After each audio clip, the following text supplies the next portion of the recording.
All right, kicking off day 3 of the SEMA Show, we're gonna start out here at the Mopar booth. You saw yesterday's video, we came through and we got you a little bit of a highlight reel, but it was really busy in here because we got here later in the day and a lot of the folks were checking out all the amazing things that Mopar have. So here we are, we're gonna start off today here and we'll start with this vintage Dodge truck. This truck has been at this event for a number of years now, but I never get tired of seeing it.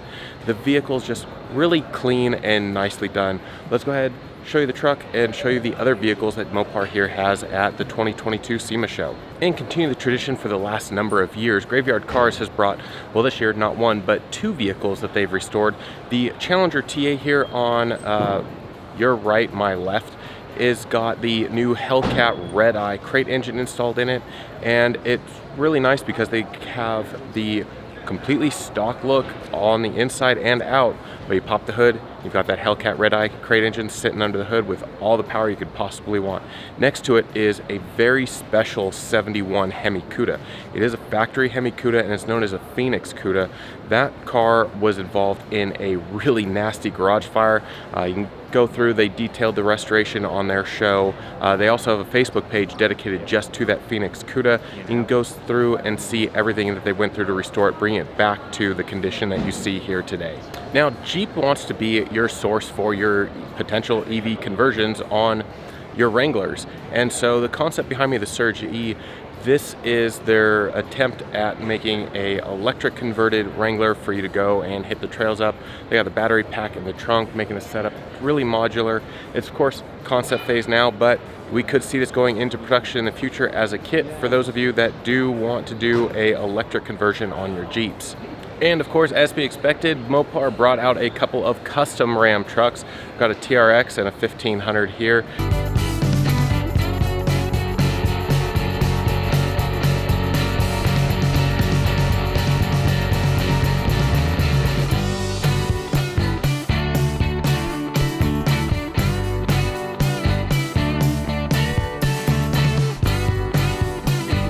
So behind me are a pair of cars that definitely fall under the category of not my style, but you definitely have to appreciate and respect the hard work and effort that puts into these. Now, the 2 of these cars, what's really incredible and unique is the amount of engraving work that has been done on the engine bays, the trim, all of those components, and it's just something that's very different and unique and is really cool that I really like about these cars.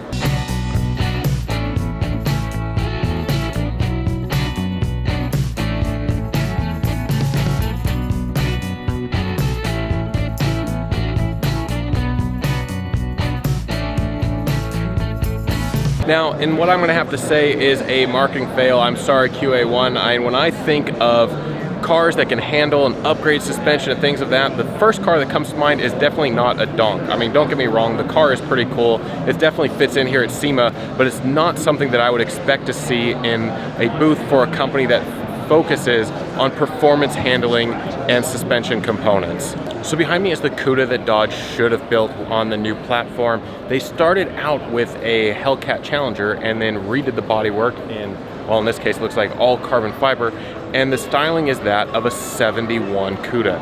And it turned out absolutely incredible. And they went ahead and redid all the bodywork. They got all the lines right on it to match what a Cuda really should look like. And the car just looks really, really sharp. Well, while Ford decided to go ahead and not come out to SEMA this year, I'm not really that sad about it because Toyota took over their place and brought out their new Corolla GRs. And I gotta say, when it comes to a hot hatch, this is definitely a hot hatch. It may be a little 3-cylinder, but at the same time, it's making 300 horsepower.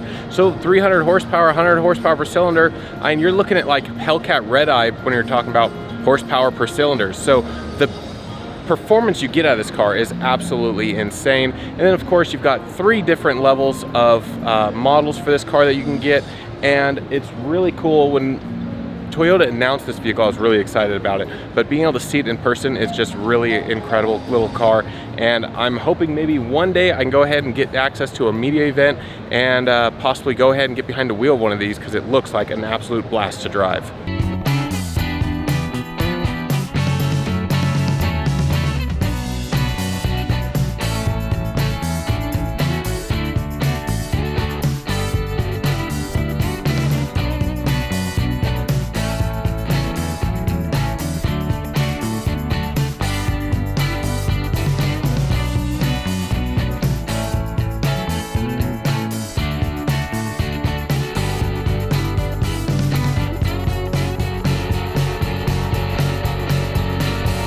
All right, so here we have the 69 Mustang that the Ring Brothers did this year. And this Mustang, as like everything else the Ring Brothers does, is absolutely incredible. I love the interior, especially the way they've done the dash and the console. It just looks really, really great.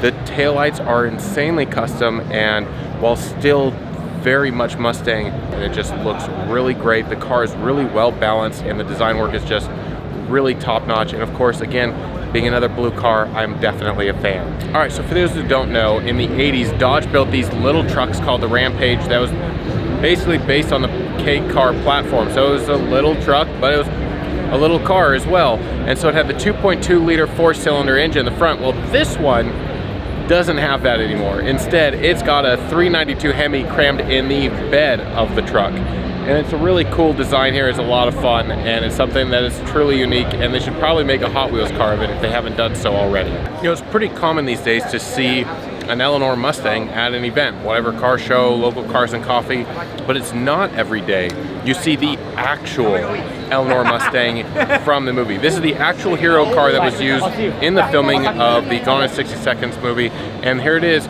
20 years later, still getting a ton of attention because it is such an iconic design. It's such a beautifully executed Mustang. This here is on display right now at the C-Tech booth. They do battery chargers and tenders for your vehicles. I was talking with them earlier this week, and they're gonna go ahead and send me out one of their chargers to review, so you can look forward to seeing that video coming soon in the future as well. We'll go ahead, review their charger, see how well it works against the current battery tenders that I've been using at home, and just let you guys know. So let's go ahead and continue on with our adventures here on day 3 at SEMA.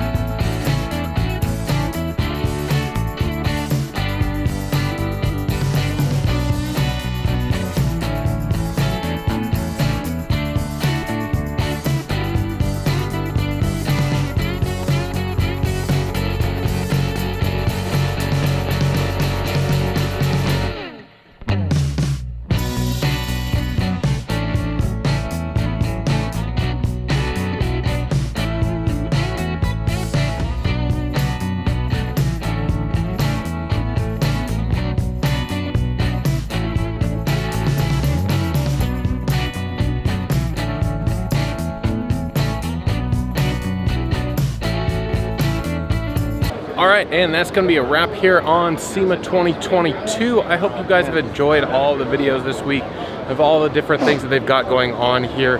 Now, I'm still debating at this point whether or not I'm gonna hit up SEMA Ignited tomorrow night. We'll see how it goes. It's already been a pretty long week, but it is quite the party to end SEMA. And on that note, guys, I will see you in the next video.